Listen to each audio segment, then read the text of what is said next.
Mormon temples. Is Jesus a narcissist?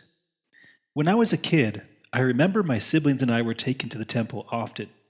We went to open houses, we waited on temple grounds while my parents did endowment sessions, and later we did baptisms for the dead. The temple loomed large in my young world. The song, I Love to See the Temple, was one of my favorite to sing in primary. As I look back on those times, two distinct impressions remain with me of the temple. The first was a feeling of awe at the beauty and luxury and magnificence of the temple. How different it was from my own poor farmhouse and the surroundings I was raised in. The contrast between the grandeur of the temple and of our own poor home struck me with something like reverence and maybe humility. I was amazed that I got to visit such an extraordinarily luxurious building.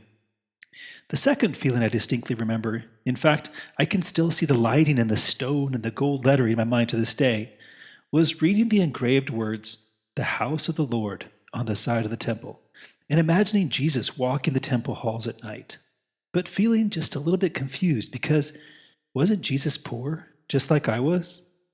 Primary and seminary taught me that he was the son of a country carpenter, a lowly Nazarene, born in a stable, and throughout his adult life, a homeless wanderer. How could the most expensive, luxurious building I'd ever been in be his home? That feeling of confusion continues with me to this day. What would Jesus' home really be like if he was with us here now? Would it really be an extravagant and expensive temple?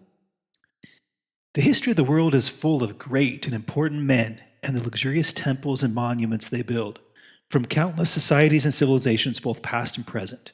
For example, there's the Great Pyramid of Giza, built around 2500 BC for Pharaoh Khufu to house his body and proclaim his cosmic power.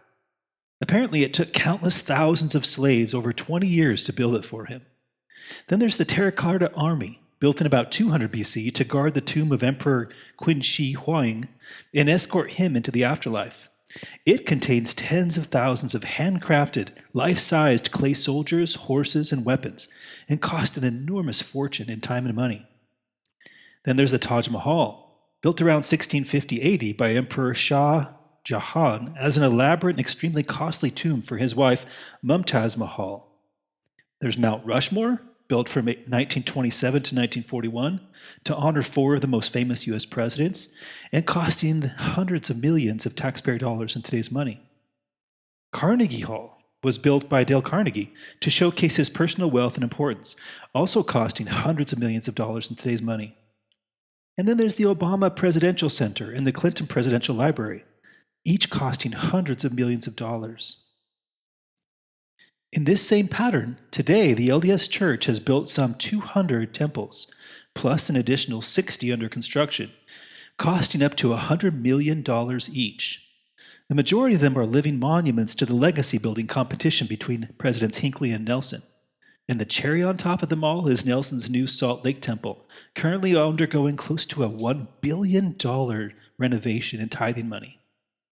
So many important men. So much money spent to immortalize them. I can hardly wrap my mind around these sums of money and how someone would feel so entitled as to think they deserved such monuments. These great temples and buildings remind me of a book I read for the first time last summer. It was called The Theory of the Leisure Class, written in 1899 by economist Thorstein Veblen. It was a bit thick to read in parts, but it also had some fascinating insights. And one such insight was a pattern seen throughout history which Veblen called conspicuous consumption.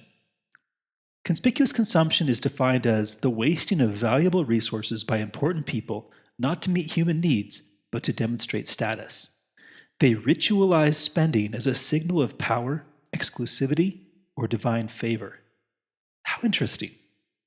The deliberate wasting, or as the LDS Church we might say sacrificing, of necessary resources in order to make one person look important. I asked ChatGPT to give me the 7 most common examples of conspicuous consumption throughout history. And here's what it came up with. Number 1, palaces and monumental architecture. Palaces like Versailles, the Forbidden City, Roman villas, and monumental tombs like the pyramids, the Taj Mahal. Immense resources consumed, and largely for display. Number 2, temples and sacred structures. lavishly decorated shrines and temples, ziggurats of Mesopotamia, Maya pyramids, gilded cathedrals, functioning as God's houses, but also as status projects for kings, priests, leaders, or institutions. And I'm going to add presidents of the church. Number 3, costly apparel and jewels. Gold-threaded robes, crowns, pearls, ceremonial regalia, clothing and adornment designed to dazzle, not to clothe. Number 4, feasts and banquets. From the Roman bread and circuses to medieval jousts and tournaments, Chinese imperial banquets, immense food and drink consumed to demonstrate abundance and patronage. Number 5, harems and retinues, of course. Large harems of wives, concubines, and slaves and entourages of attendants, human beings as conspicuous symbols of power, virility, and wealth. Number 6, spectacle and entertainment, like gladiatorial games, chariot races, Aztec human sacrifices, Renaissance court masks, costly staged events as public theater of dominance.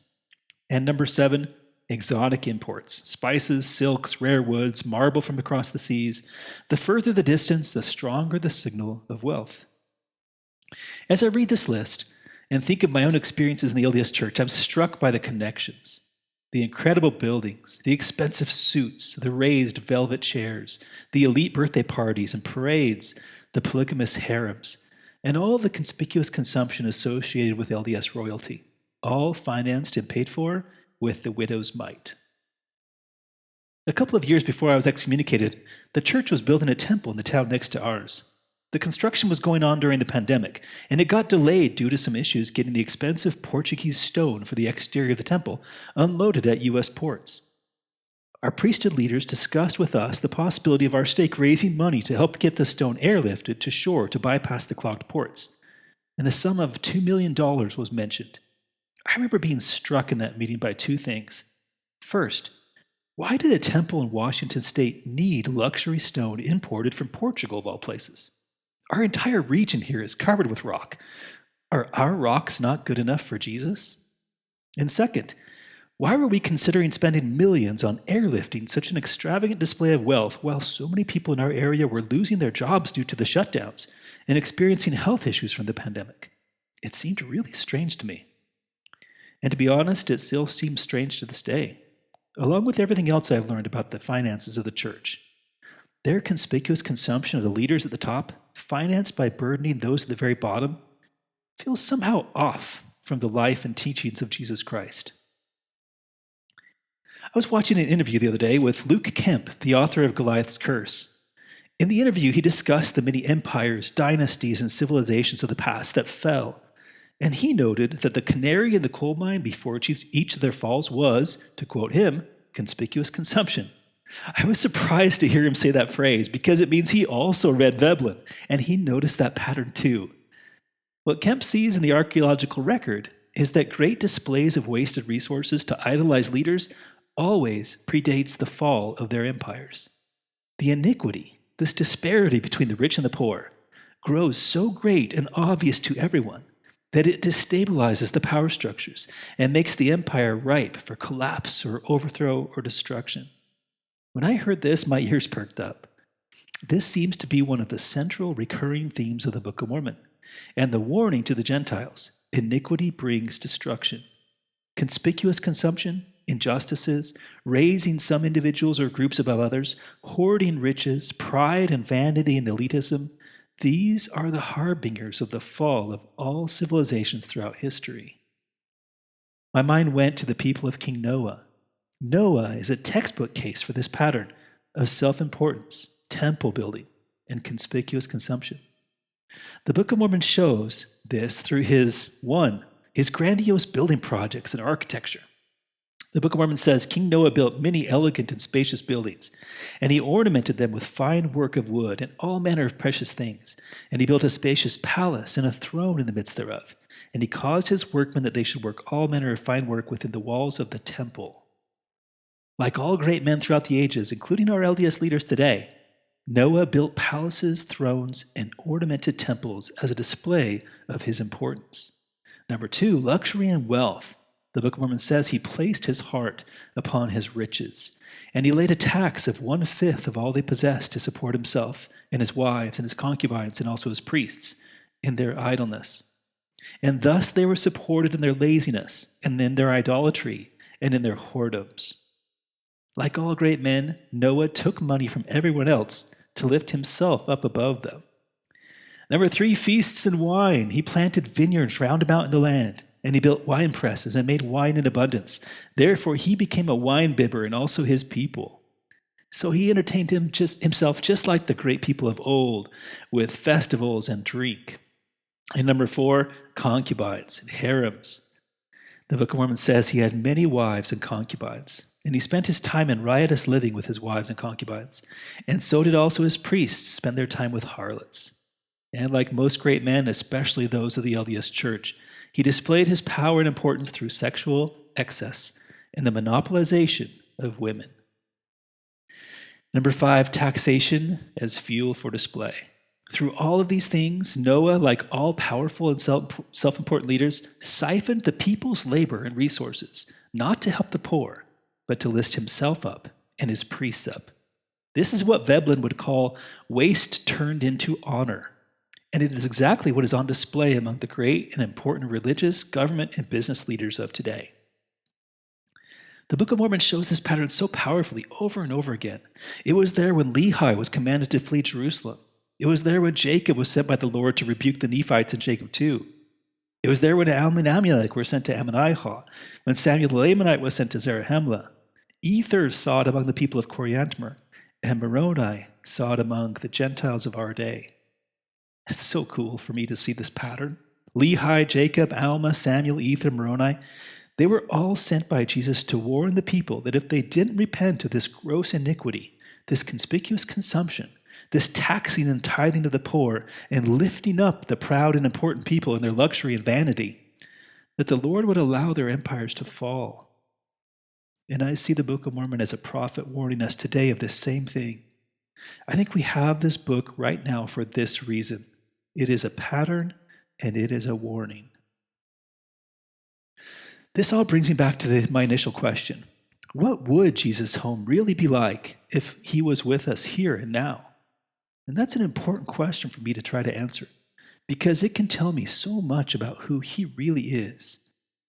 It seems to me that the Christ of the LDS Church and the Catholic Church, and maybe even some of the Protestant churches, is a narcissist. I mean, let's be honest.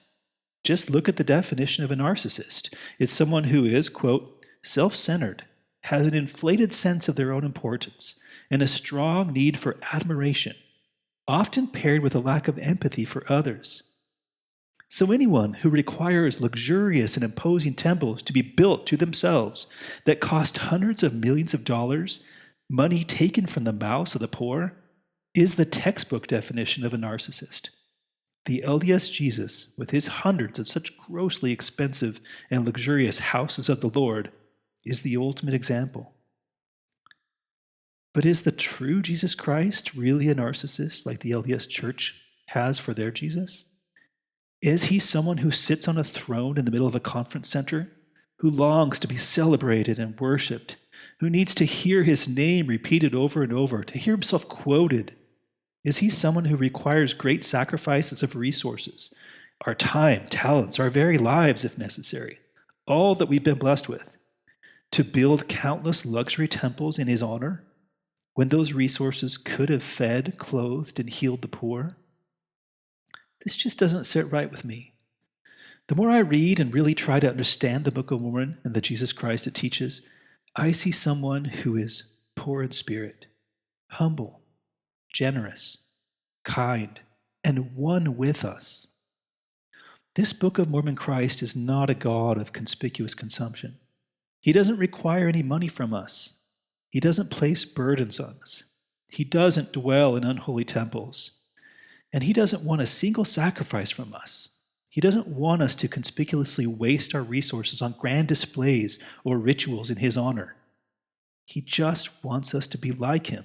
As he said, your sacrifices and your burnt offerings shall be done away, for I will accept none of your sacrifices and your burnt offerings.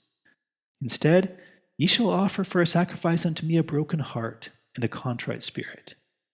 And he says, Come unto me, all ye ends of the earth.